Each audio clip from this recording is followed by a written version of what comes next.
I think that just spirituality, much like our personal relationships, love, as well as politics, are within all of our songs.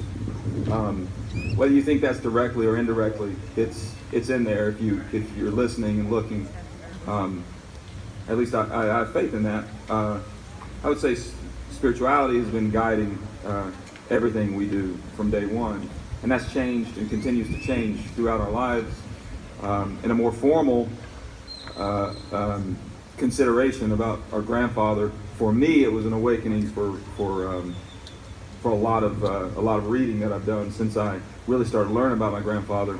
Which anybody that writes knows that the more you read, the more you write, the further you go with it. So there's that element as well, because our grandfather was like this. I always describe him as a blue collar intellect, where he could have been an Ivy League guy, but he would never take that blue collar off.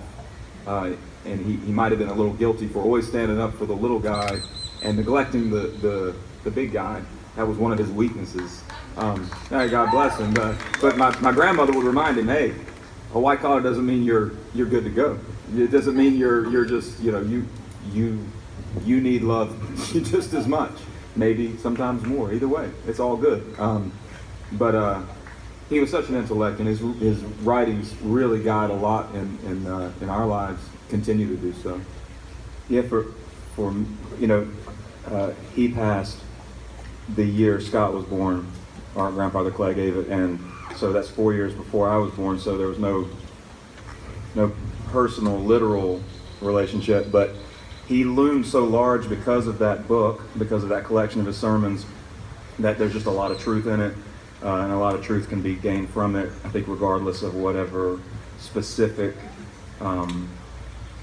religion you subscribe to or spirituality you subscribe to. So I ended up, I think, like Scott, just filtering that into the library of attempting to learn and figure out who we are and figure out what we're all doing here and all that. So it just made its way into the library with anything that Gandhi wrote, or Dietrich Bonhoeffer, or any great philosophical mind.